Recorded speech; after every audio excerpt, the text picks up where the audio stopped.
Hello, and welcome to SeaKeepers Voyages of Discovery. I'm your host, Katie, and today we're taking a cruise through the breathtaking fjords of Alaska, where towering glaciers carve their way through the rugged terrain.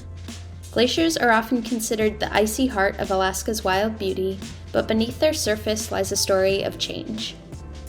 Over the past century, Alaska's glaciers have been rapidly retreating. Scientific studies reveal that since the 1950s, Alaska has lost over 75 cubic kilometers of ice, with an average annual loss rate of 44 billion tons. This trend is primarily attributed to rising global temperatures driven by human-induced climate change. I know it's not really feasible to picture what the loss of 75 cubic kilometers of ice looks like, but luckily our researcher today brought a PowerPoint that is definitely going to be worth checking out. We'll be posting a video of this on SeaKeepers YouTube page, and we'll leave a link in the show notes so you can head over and watch the presentation anytime you'd like. This massive loss of glacial ice we're seeing has far-reaching consequences. As glaciers melt, they contribute to sea level rise, impacting coastal communities around the world. The loss of glacier ice also disrupts freshwater ecosystems, altering water temperature and flow patterns, and threatening the survival of species adapted to cold, glacier-fed streams. Alaska's glaciers play a crucial role in regulating regional climate patterns. Their bright, icy surfaces reflect sunlight back into space, helping to cool the surrounding area.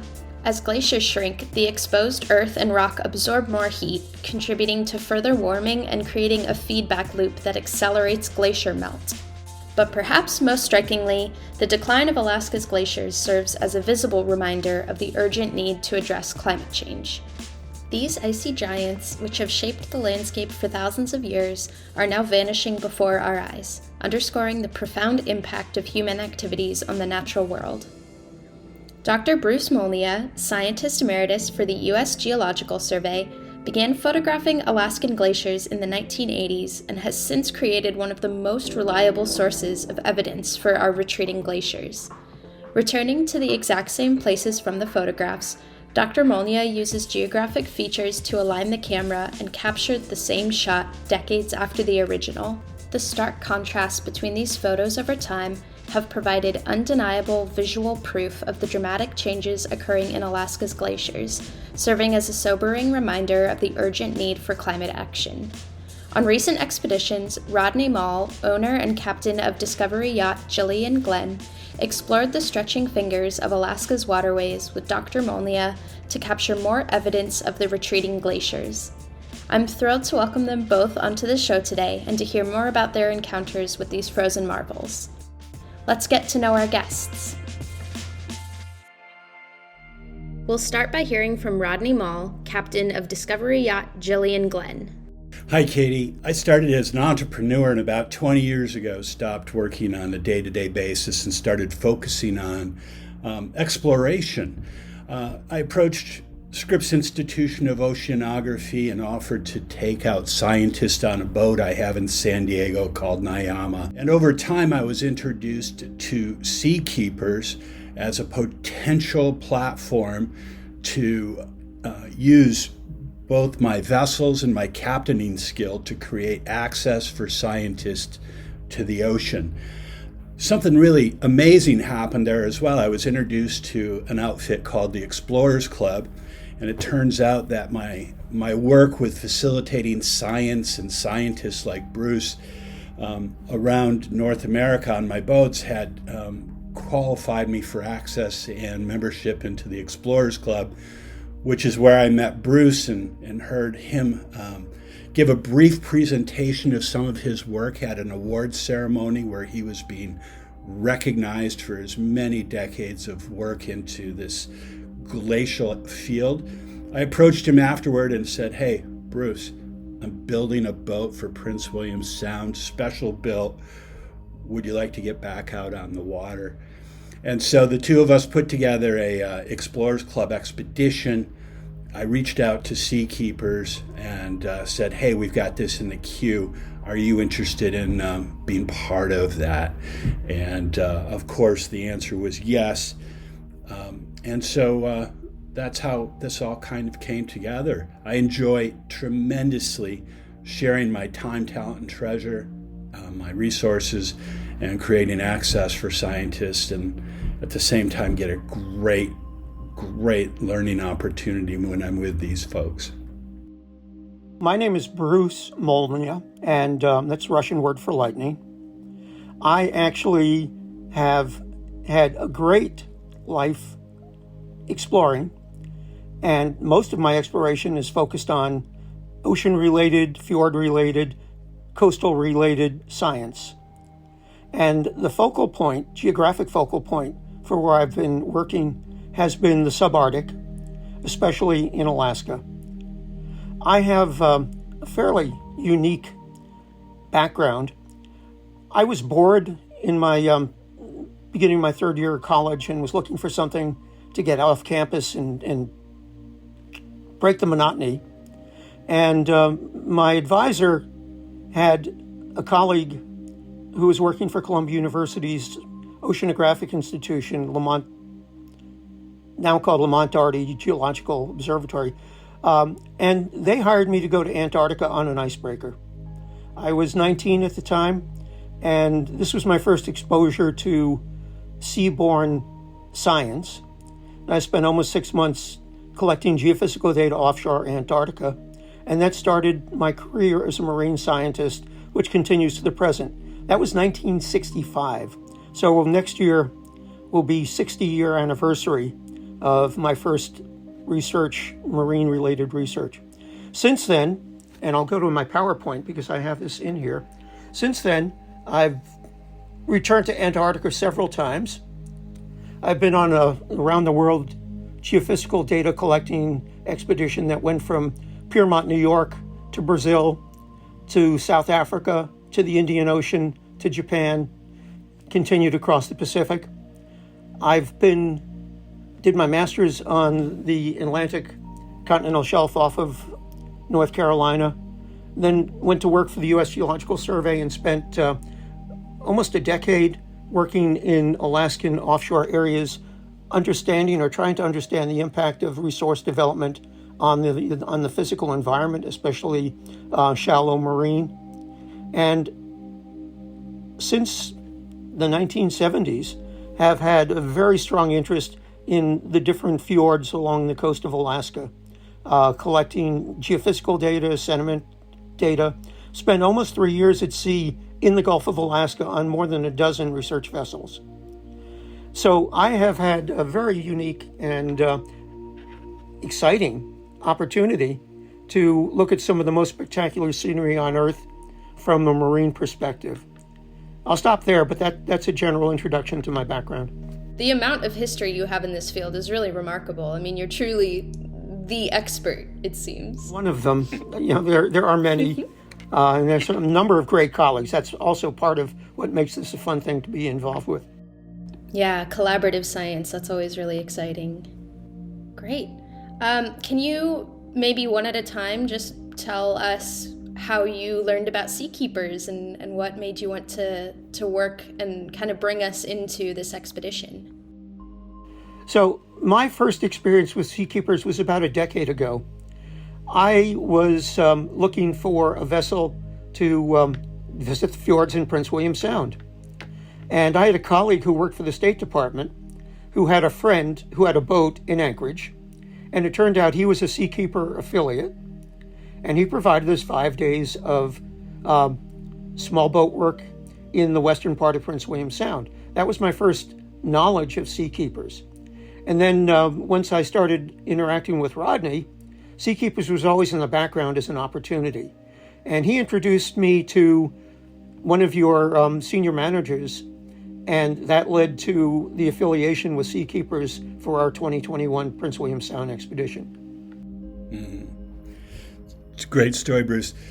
So my introduction to SeaKeepers came through Patty Elkis, who is a board member and active in both SeaKeepers and through the Explorers Club.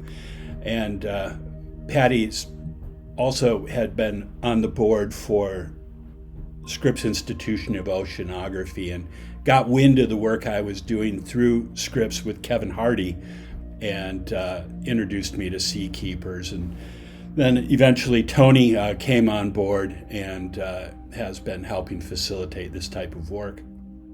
Okay, let's go a little bit into the details of this expedition in particular, and then we can get some more background information from you, Dr. Molnia, about the research that you do and what went into this expedition. As Rodney mentioned, we met at an Explorers Club event called the Lowell Thomas Dinner. I was one of 5 people being honored for career accomplishments in science and exploration. And he proposed the use of the boat he was building, Gillian Glenn, and I thought it was a phenomenal opportunity. From the time we started, it took us 2 years for a variety of reasons to be able to actually begin the expedition. And once we started, it went extremely well. We had no mechanical or physical interruptions. Everything worked well. We stayed on schedule. The expedition consisted of Rodney, myself, and my son, who was a data analyst, and he served in the capacity of making sure we got accurate locations for every place we took photographs, documenting the time, the latitude and longitude, so that we would have a permanent record of where the pictures were taken. Let me describe a little bit about why we were actually taking photos, and I'll give you examples as we progress. But the main reason that Rodney and I were able to turn this into a very productive opportunity was that I've been collecting historical glacier and landscape photos of Alaska for many years. My oldest photos, the earliest, go back to about the 1882-83 time period. So we're looking at 140 plus or minus years of photographic documentation of what the landscape looked like when glaciers were much larger than today and when climate was significantly cooler. And what I have been trying to do for almost 25 years now, and I've been successful at over 200 locations around the world, is find the exact location where one of these historical photos was made and try to duplicate the exact field of view with a modern photo documenting the exact same view of the historical photo. And then by doing a quantitative and a qualitative analysis of the differences, can get some idea of how amount of retreat or advances occurred, what the thickness changes in the glacier, when the vegetation first appeared, and how rapidly the landscape has been changing. I'll show you some examples as we continue our discussion, but that's the gist of why we were cooperating, and we were very successful in what we attempted to do. So a couple of photos. This is Prince William Sound. Our expedition started out in Cordova, which is the sea on the lower right-hand corner. We went up to Valdez, took care of all of the provisions we needed, especially fuel. And then we started at Shoup Glacier, Columbia Glacier, Unaquakinwit, with several different glaciers, including Mears, which surprised us because it showed evidence that it was expanding, wherein almost all the other glaciers that we were looked at and almost all the other glaciers on Earth at lower elevations were shrinking. Then we went into College Fjord, and there are probably 30 different large glaciers either down at sea level or on the mountainsides, into Barry Arm, into Herman Fjord, dropped off my son in Whittier, continued in Blackstone Bay, a couple of other places that are below the map, Neliwan and Bainbridge, and we had a very successful expedition ending in Seward. This is the boat, Gillian Glenn. It was functional. It's kind of bare bones, but that's all you need in order to be successful. Here's a photo of Rodney and me holding the Explorers Club expedition flag in front of the Mears Glacier. And if you notice, right above the flag, there's this huge tunnel in the face of the glacier. This tunnel is where a stream taking meltwater drains into Prince William Sound. And on the very left-hand side, just above my head, you can see a number of trees. To the left, they're vertical. To the right, they're being knocked over by the advancing glacier terminus. That's a really indicative piece of information as to that this glacier is behaving differently from many, many others. We can talk about that, why it's doing that, a little bit later. This is the third member of our expedition, my son Ben, who's a graduate of the University of Alaska Fairbanks and has gone back to school, gotten a second bachelor's degree in geospatial information technology. Picture of Rodney and Ben in front of a large iceberg that happened to drift across our path. Fortunately, we were stationary. And that is the quick introduction to the expedition. We can get into the details a little bit later. Those are great. Thank you so much. Rodney, can you tell us a little bit more about the Jillian Glen and some of her features and maybe why this was such a great platform for this specific expedition? Absolutely. As Bruce said, it's a bare bones boat that was specially built for Prince William Sound by Munson landing craft. So it's as the photo showed, it's a landing craft, 36 foot long, 12 feet wide, with a large house on it, or a cabin, as you will. On top, it's got a couple of jet-powered kayaks to get into shallow waters. Here's a couple of neat things about this boat and why it facilitates. It's all aluminum, heavy gauge, built to, let's call it, military standards. It's a serious boat for serious waters. We can knock the bottom, run into rocks, get hit by ice, all this kind of stuff, and not worry about breaking fiberglass or, these kind of things. It still has a bit of a pucker factor when that happens, but at the same time, we're not worried about cracking fiberglass. We're not worried about dings or scratches in the paint. So this is a tough, rough and ready aluminum boat. We were able to navigate quickly and tightly. As I quickly learned when we got out to this, Bruce had developed a technique over the years where he would use triangulation. So, triangulation means we've got, 2 or 3 different points where we're trying to line things up. And Bruce had developed a technique where he was able to look at the mountains, look at the mountain ranges, and as long as we had clear sky, you could line up the peaks. So if you've got a peak in a mountain that's set behind another one, or maybe even, it might sound weird, but we were sometimes using trees that we were like, okay, that's the same tree just 100 years later in this exact location. So, we were able to use landmarks, tidal marks, all different types of topography within the different geographic areas, and then line them up, triangulating them, looking to the right, looking to the left, and then seeing how they lined up. When we were able to do this, then the boat was very, very maneuverable. And so a small craft like this, 36 feet long, we were able to maneuver and get right down to the exact spot and distance from shore using triangulation, at which point Ben would take GPS readings and notate the data for his spatial work. It's also a landing craft, and what that means is the boat is reinforced underneath, so I can approach the vessel can approach the shoreline. It's got outboard motors, so we can tilt up the motors in the back and go pretty shallow.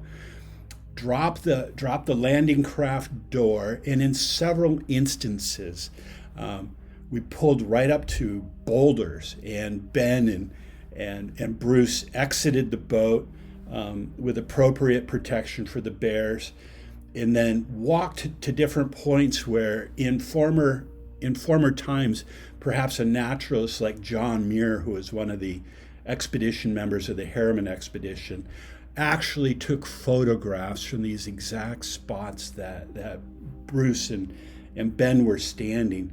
With the landing craft capability, we were able to do that and facilitate that type of data collection, that type of research.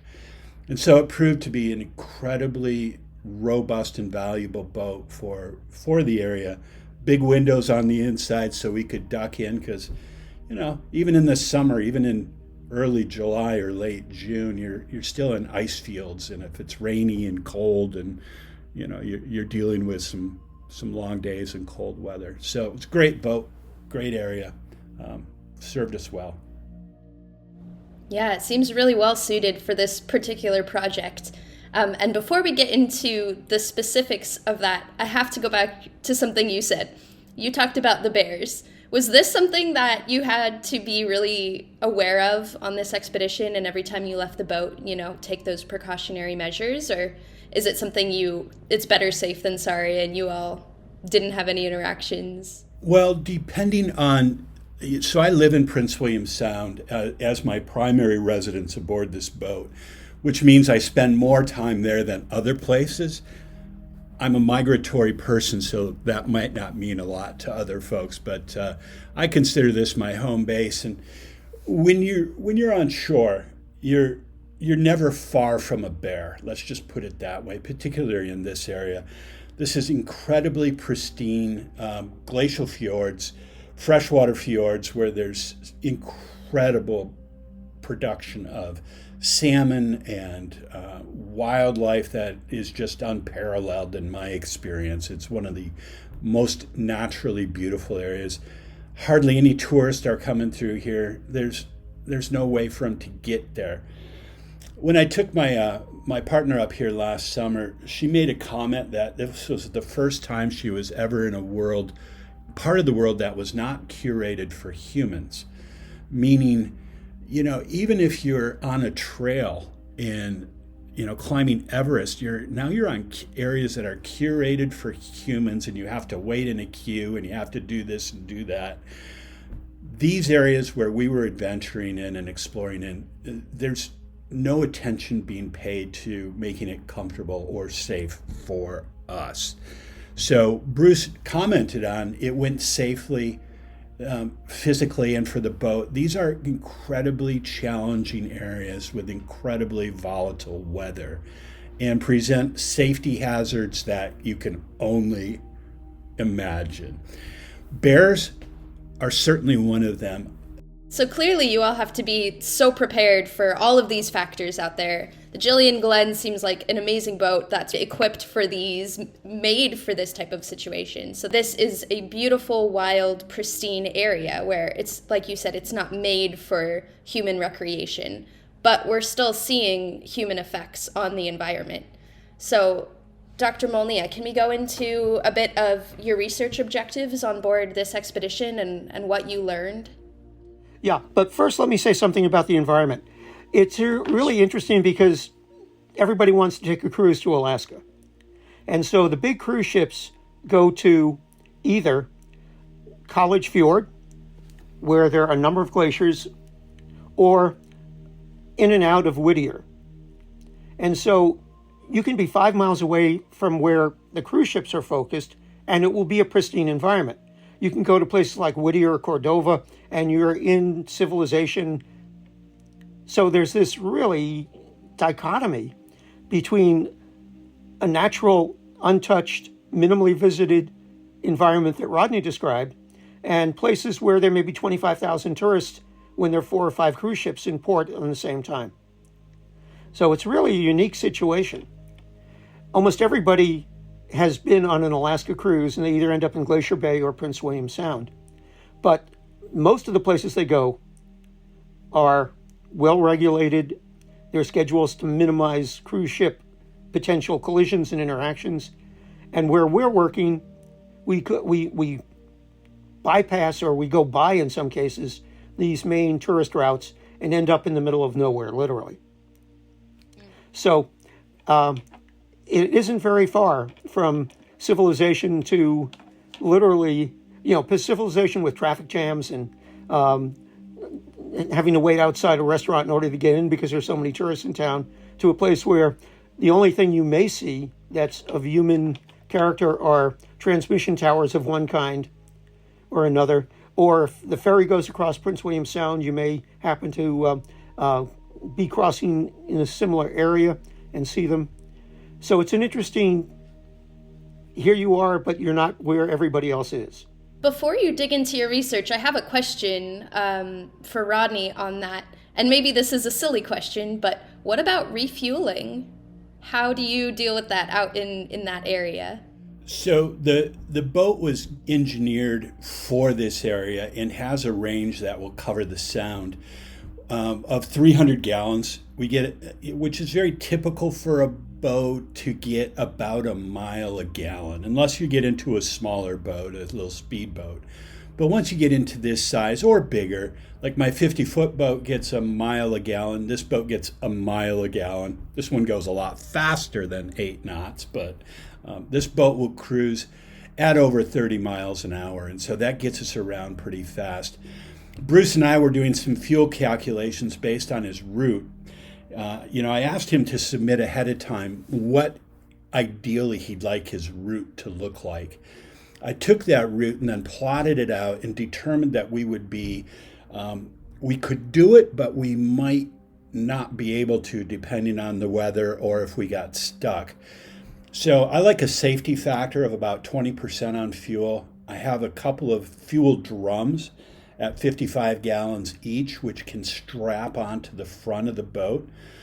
And so we've topped those off in Valdez, which put us on with 400 gallons of fuel. That gave us a range of roughly 400 miles. As soon as we got, 100 miles under the belt, we transferred that fuel by hand pump into the tanks and then strapped the empty barrels, up on top of the landing craft to get them out of the way. It turns out by the time we got to the next fuel stop in Whittier that we still had plenty of fuel. However, we didn't cut it close, and it's like success favors the prepared, right? So. Absolutely. And it sounds like you have to be really prepared out there. I think that's what I'm learning from this, just in every way, be prepared. Yeah, if there were an incident, your ability to call is really limited to notifying through a distress signal on the VHF, the Coast Guard, which may or may not be able to get through the mountain terrain there. And so, now you're down to EPIRBs with GPS locators and this type of thing. On that vessel, we have survival suits. Sometimes they're called Gumby suits because when you put them on, you kind of look like Gumby, if you ever know who Gumby was. But we've got Gumby suits and flotation devices and this type of thing to try and mitigate the potential for disaster. But plan ahead is what we're after. All right, Dr. Molnia, I'd love to get back to some of the research goals and objectives for this, and tell us a little bit what you learned about on this expedition. So first of all, my focus is on glaciers. Glaciers and the landscapes they modify and what's resulting when they are gone. So I look at how rapidly after the glacier disappears, the landscape starts developing a brand new ecosystem. Seeds blow in and you get vegetation starting very quickly. As soon as you get the vegetation, you get the birds that come in that are there eating the vegetation, eating the seeds. Then you get the very small eggs that can be transported on the feeder birds. So you get fish, freshwater fish in little depressions. There's a lot of scientific information out there about how long it takes to develop a mature forest. In a lot of these fjords, because we see seeds that represent the upper end of forest maturity blowing in, they will start growing almost immediately on very limited amounts of soil. So a little bit of a depression with a little bit of water, it's amazing how quickly the vegetation changes. And I'll show you some examples of that in a couple of minutes. So my goal is to try to compare what the fjord area looked like whenever it was first photographed or first mapped with what it looks like today. And in some cases, we can document up to 60 kilometers, about 40 plus miles of glacial retreat in a period of barely 150 years. We can see places where an ice thickness that was almost 3 football fields has disappeared in 50 years. And where you go from bare bedrock in a photo from the 1960s to vegetation so dense you can hardly make your way through it 50 years later. So that's, in general terms, what we're looking for. But let's talk a little specifics. So what you see on the screen are 5 books that 4 books and DVD that I've authored that deal with specifically glaciers in Alaska in 4 cases, and the lower left-hand green book deals with the history of glacier sedimentation in the world's oceans over a period of about 2 billion years. And so my focus is on changing landscapes, especially what's happened since the Little Ice Age. And I routinely use photography to convey information that can't be transmitted by language or symbols alone. Here are 2 examples. Left-hand photo is the Bering Glacier, which is just east of Prince William Sound. And the arrow points to this large landslide that occurred in 2004 that created seismic signals that were picked up around the world with a magnitude of about 3. 50 million cubic meters of rock fell from this 10,000-foot summit down to an elevation of about 600 feet. I use aerial photography and ground-based photography. So on the upper photo, you can see 1976 and 2004, and they represent 2 different positions where this retreating glacier, the bottom photo is a ground-based or a kayak photo from 1976, and the ice was all the way out where the 1976 is on the upper image. So here are 3 images on the left showing what happens in a very brief period of time. 1941, the glacier was 2,300 feet thick. 1950, 9 years later, it had retreated almost a mile. And from the photo point, you can see, barely see the terminus of the ice in the left of center. And then my photo, the color photo, shows what happened 54 years later. So the glacier is no longer, the main glacier is no longer visible. It's about 4 miles off to the left-hand side. And notice how much vegetation has been established in a period of well less than 100 years. And the aerial photograph, again, shows the position of the glacier, the same glacier in 2004, going back to the 70s. But this is just to the west of it in Kenai Fjords. This is a picture from the first decade of the 20th century. And that's the same location less than 100 years later. A couple of the photos Bruce has shown are extremely good examples of triangulation. And here you can see it again. Bruce, if you want to just take a moment and point out how you lined up a couple of these peaks, sure, valleys, cirques, that type of thing. And Bruce did a great job of teaching this as well. It took him a day or 2 to, kind of get us all synced up on it. But then when it happened, it was just this wonderful puzzle that you could put together that had depth and sound and the whole thing. So if you look at let's use the color photo on the bottom, this peak, this ridge line, and it was clear enough that we could see several additional peaks such as this one. And you look for them, if you can see them on the historical photo, they're there. And you want a day when the visibility is good enough that you can find them. Most of these are 3,000 to 5,000 feet above the water surface.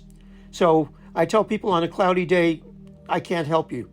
But on a clear day, I can show you exactly how much change has occurred. Let's take a look at another example. Here, we're really close. This is an 1891 photograph.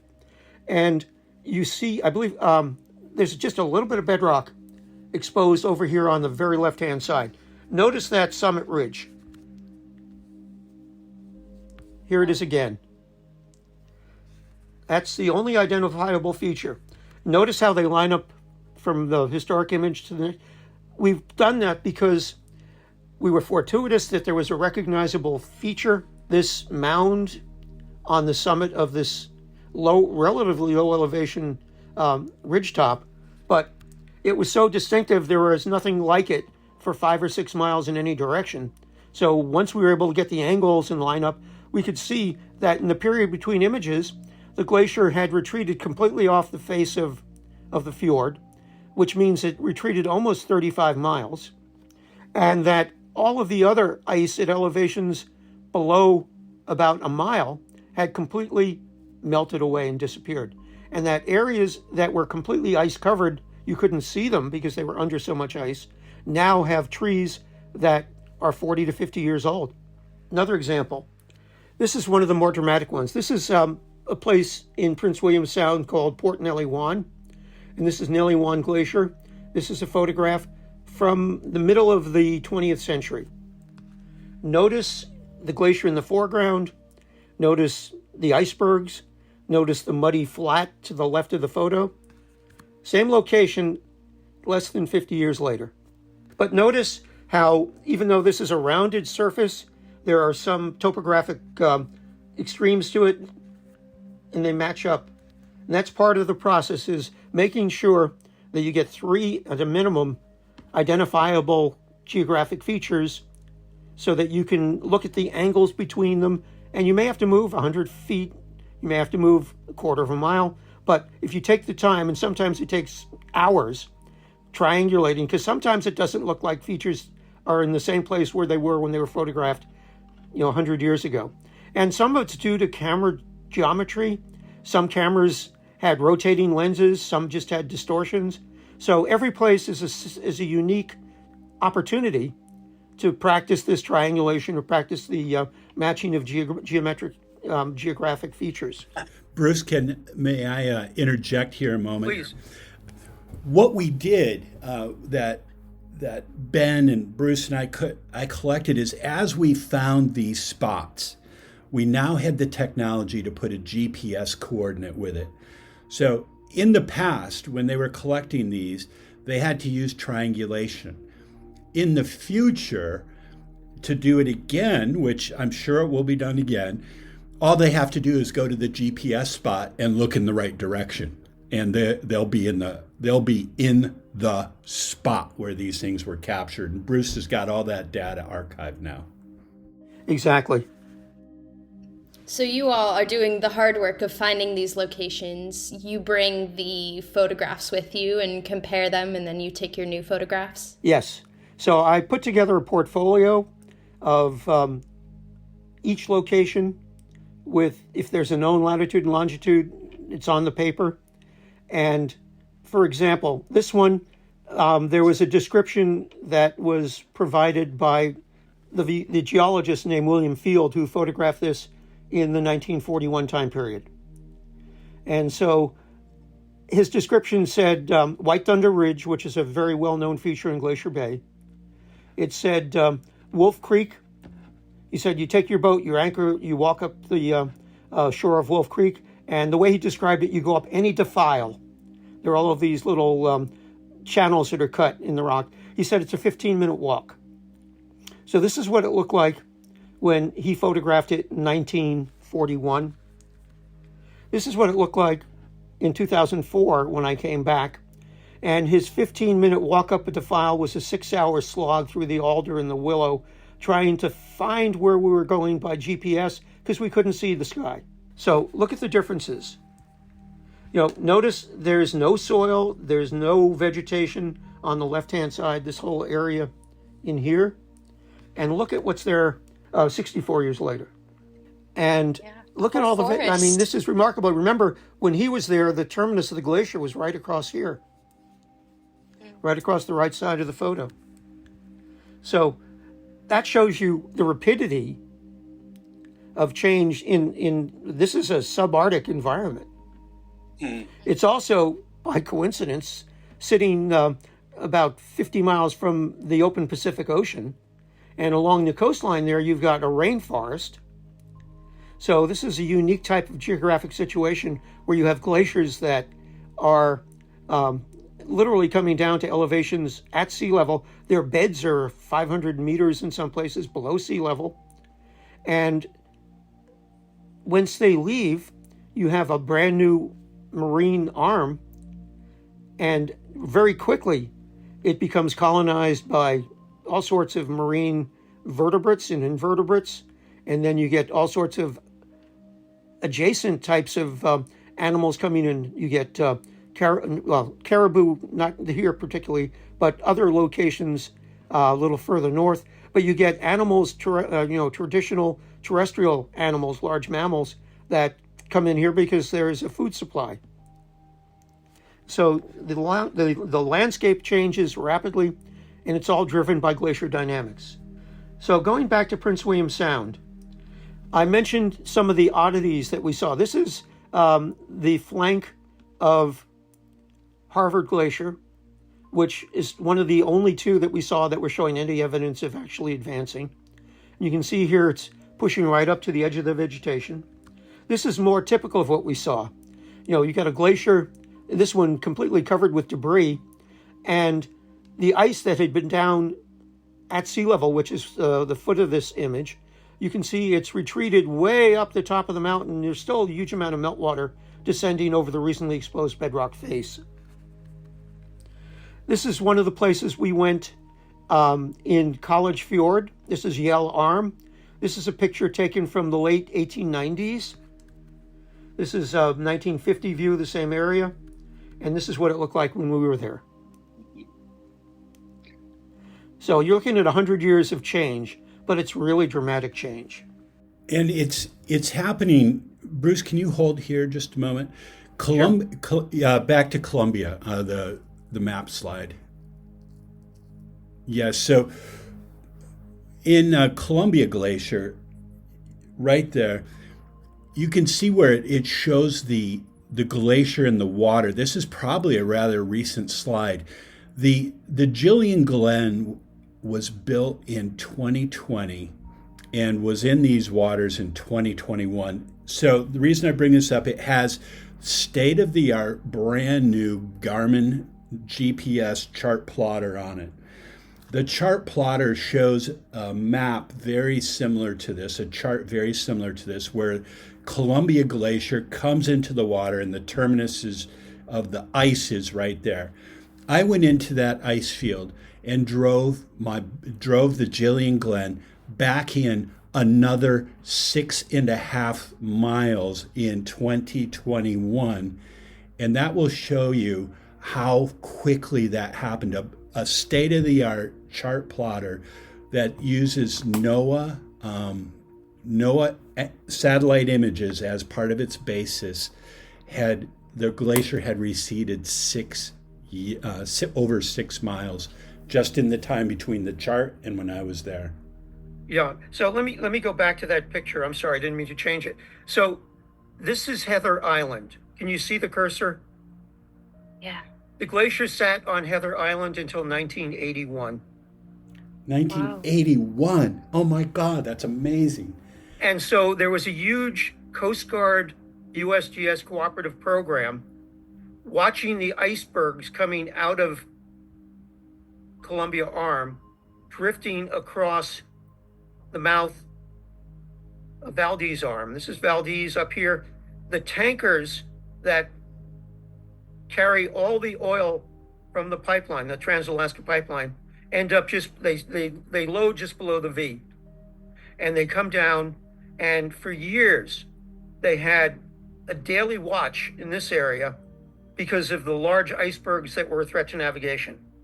In fact, the Exxon Valdez accident occurred because the skipper of the ship that was bringing the oil saw ice, complained that it was not safe, asked the Coast Guard for permission to move to the east, and did that, but went well beyond the known shipping lane and ran aground, creating the large oil spill. So there's always been this interaction between commercial shipping, glacier retreat and calving, and human safety and environmental degradation. So are you hoping the results of your work will help mitigate some of that or help people to understand this changing landscape and be able to navigate it better? That's probably the best answer, is the changing landscape and making people realize that climate change is actually happening.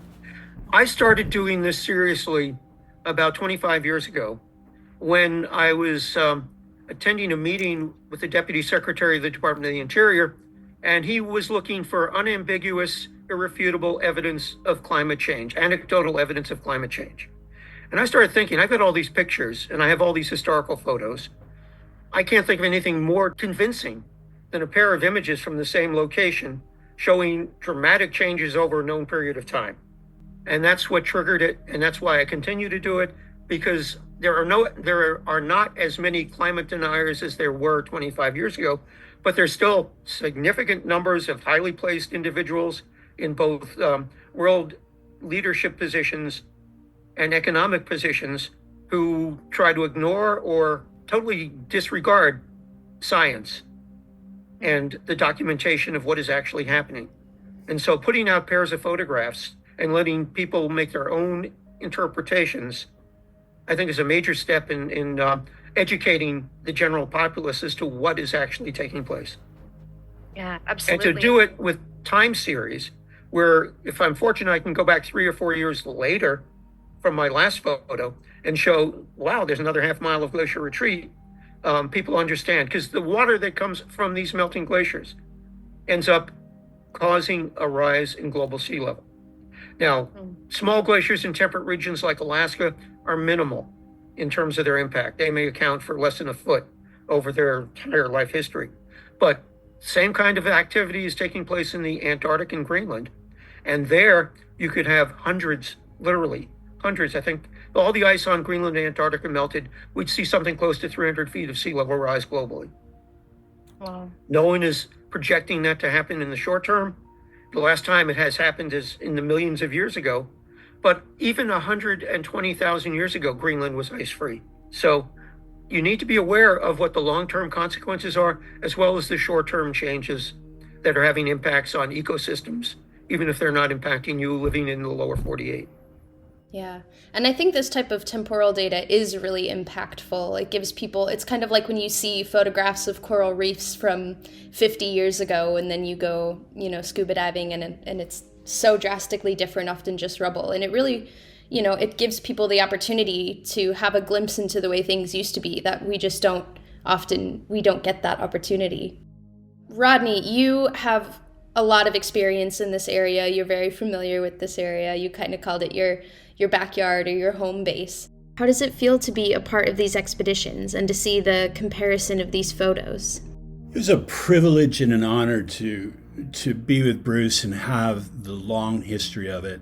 Well, at least the last 100 years or so of it explained, going back to the Harriman expedition. It was so insightful, so beautiful. It gives you a sense of time, temperature, what season it is, if you will, when it comes to global warming and where we play out in it. It makes one appreciate it and wonder, what can we do? And so, I answer that question by doing what I can to facilitate science. Being a citizen scientist, I think, is a blast. It gives me the chance to hang out with amazing, cool people like Bruce and do some really interesting stuff. I'd like, to be known that, for people listening to this, scientists, feel free to reach out to SeaKeepers and get my contact information. I'm happy to facilitate more science in the area and absolutely enjoy being out on the water and digging into what's happening here. We are so grateful that you are so willing to take scientists out into this region, and you have the perfect vessel for it. It seems like a really unique opportunity that you can be a part of that, and we're very grateful because it has provided a lot of enlightenment on this situation.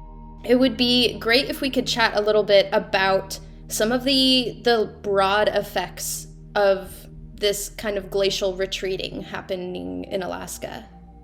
The most significant one is that it's a small amount, but it's part of the ongoing increase in freshwater ice melting and producing new water for the ocean. Most people don't understand the complexity of sea level rise.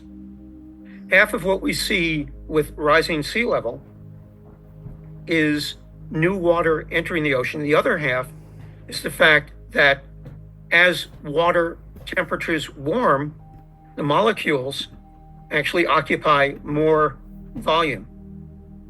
And so 50% of the half a millimeter per year of global or sea level rise, or up to 2 millimeters per year. There are a number of different estimates, but it's significant. With the long term, at the end of this century, being in some places as much as a meter of sea level rise, more than 3 feet. So a lot of that is directly impacted by glaciers all over the world.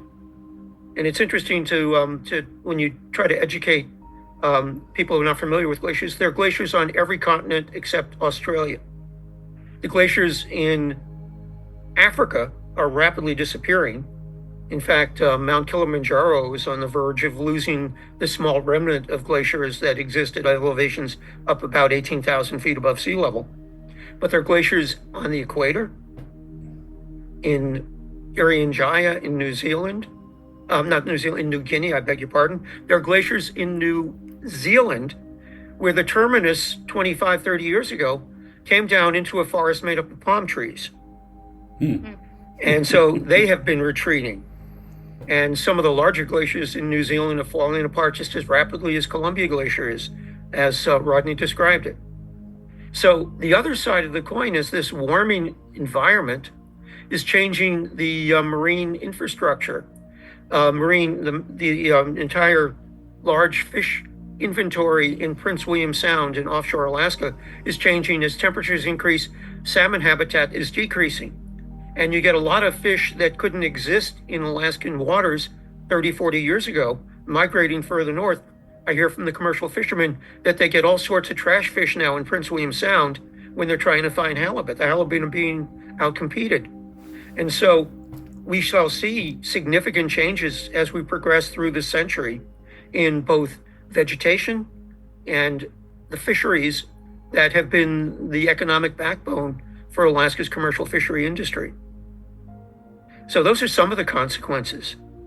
Thank you for sharing. It seems like you have maybe colleagues around the world who are studying this as well. So this is kind of a general pattern that we're seeing across glaciers globally. Glaciers globally are melting at lower elevations. You have to remember, let's take Alaska for example. There's a glacier close to the summit of Denali. You're looking at ice at an elevation above 20,000 feet. So you're 6,000 meters plus or minus.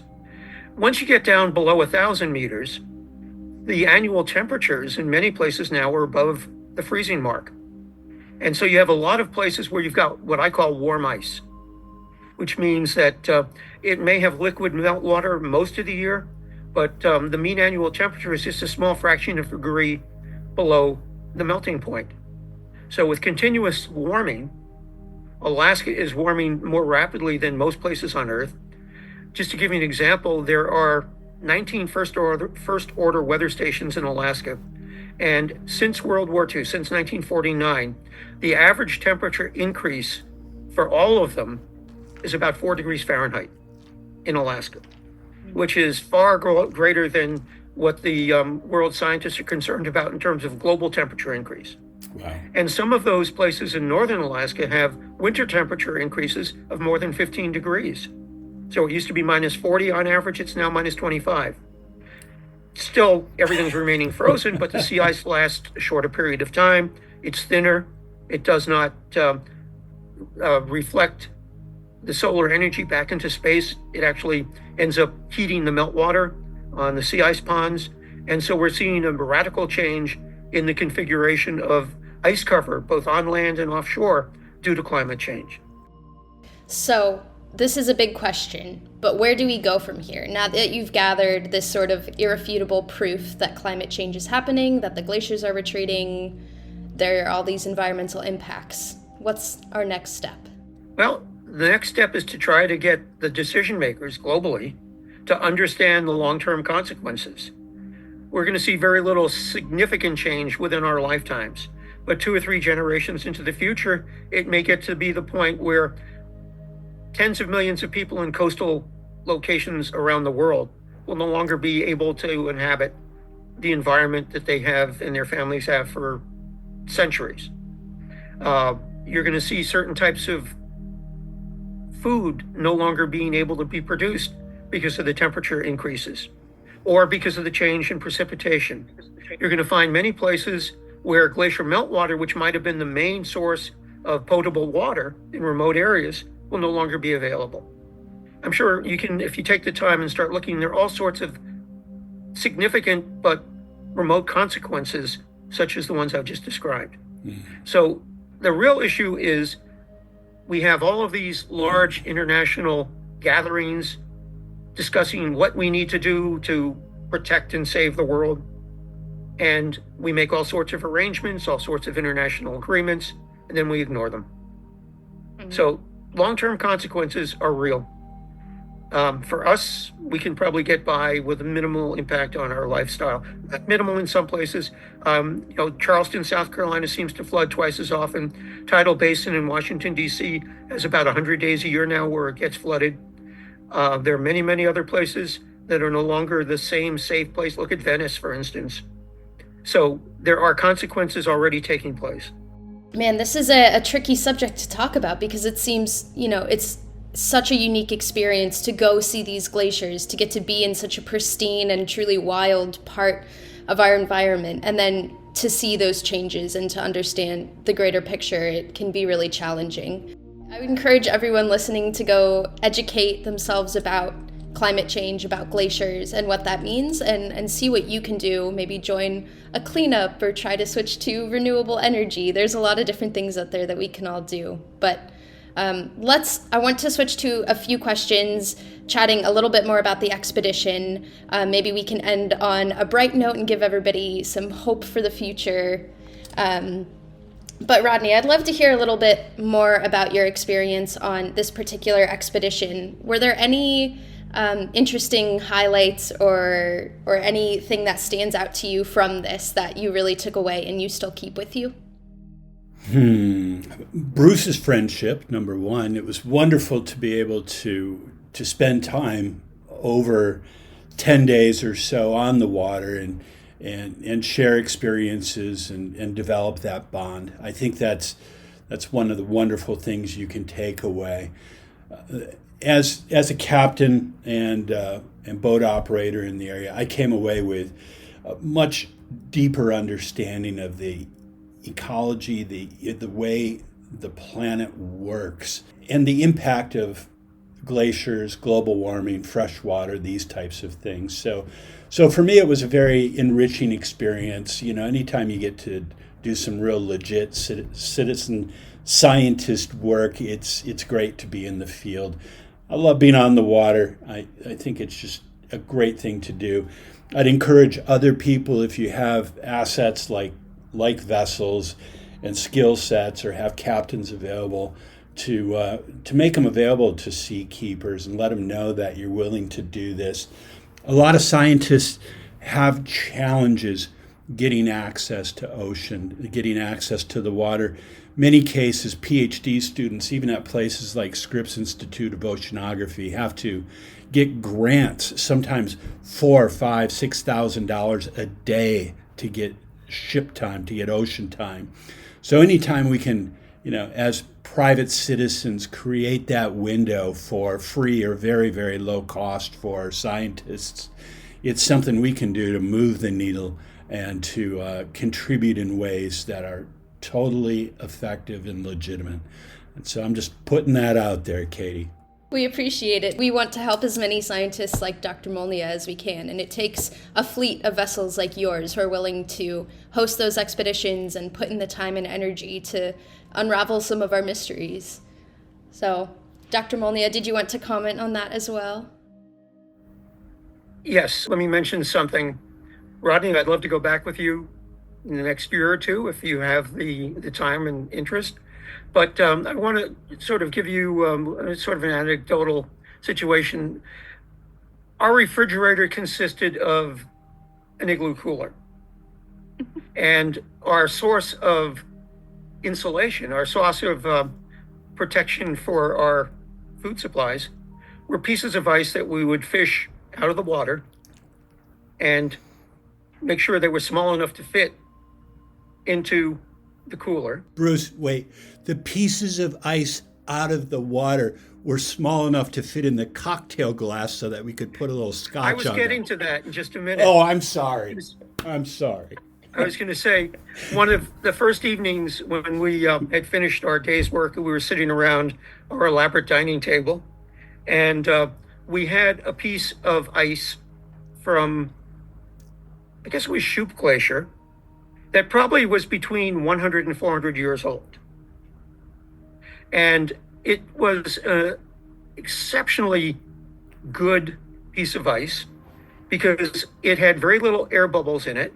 It had formed under tons of pressure, and so it kept our libations cold for extremely long periods of time. Refrigerator ice has huge amounts of air and literally formed at sea level elevation. It melts exceptionally rapidly. Glacier ice lasts quite an extensive period of time, and it's good for 2 drinks in many cases. So I'll stop there. Let me tell you one other anecdote. I had a colleague who I worked with for many years. His name was Austin Post. He photographed glaciers starting in the 1950s and continued until the early 2000s. He first went to Glacier Bay in 1955 or 56, and he made his last trip to Glacier Bay with me in 2006. He told me that during the period of time he had visited it, it had changed dramatically. And he said, you know, they need to change the name of this place. They need to call it Timber Bay. Because you have to go from the mouth of the bay where the glacier sat around 1800 to where the ice was in 2000. It's a distance of more than 50 miles in most cases. Wow. Say, Katie, one thing, I walked away from this trip was regardless of your politics, whether you think this is right or that is right, at some point, this is probably going to get to the place in time where what's happening to our water supply is going to take the pivotal point of people's politics, regardless of how you lean. And I think that's one thing we can all do today at a local, federal, state level is when you vote, to me, the environment is nonpartisan, right? This is not about what party you like, about what's politically a hot button. And, the divisive politics of today are geared around so many things that try and divide people and put them into camps that they can identify as partisan politics. This is not partisan. There's right and wrong, right? And, I've been a businessman a big chunk of my life. I've, been very successful in the area. And to this day, I do not think the environment is a partisan tool that should be used.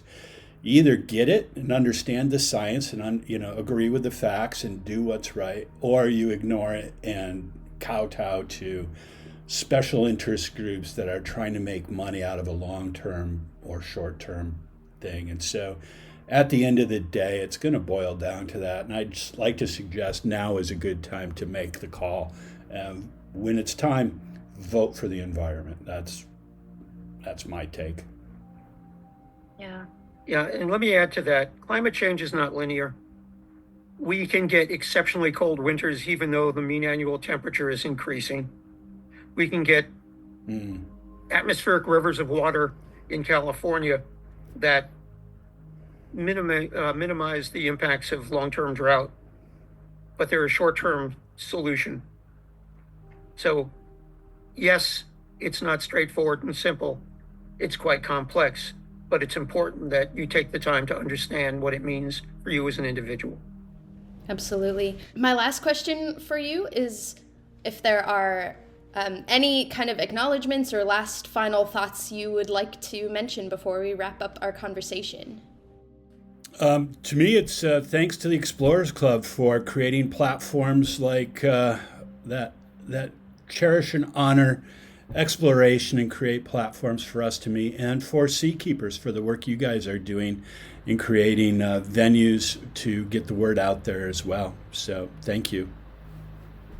I will basically have the same message as Rodney did. I'd love to continue supporting SeaKeeper activities.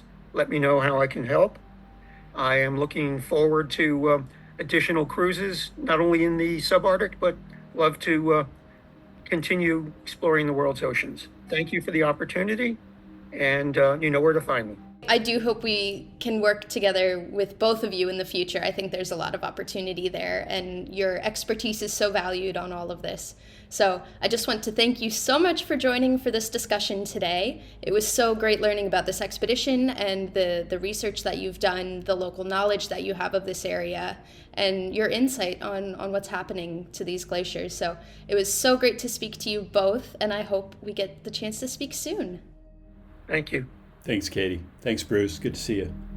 Good to see you.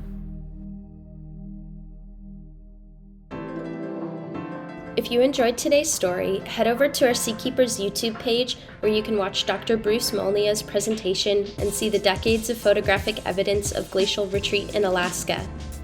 These photos are key to understanding the way our glaciers are changing over time, providing undeniable proof that collective action must be taken to protect these icy giants and the marine ecosystems that depend on them.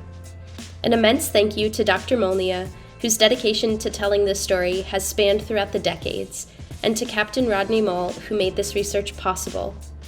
Join us next time as we dive into the noisy world of some of the most beloved and complex mammals in our oceans. We'll hear from a pair whose collaboration has continued on through the years, providing vital insights into dolphin behavior, communication, and conservation. For more information about our expeditions, including papers published from the data collected, head to the Scientist-Led Expeditions page on www.seakeepers.org. Join us next time on SeaKeepers Voyages of Discovery, where we'll continue our journey to research, educate, protect, and restore. Until next time, fair winds and following seas.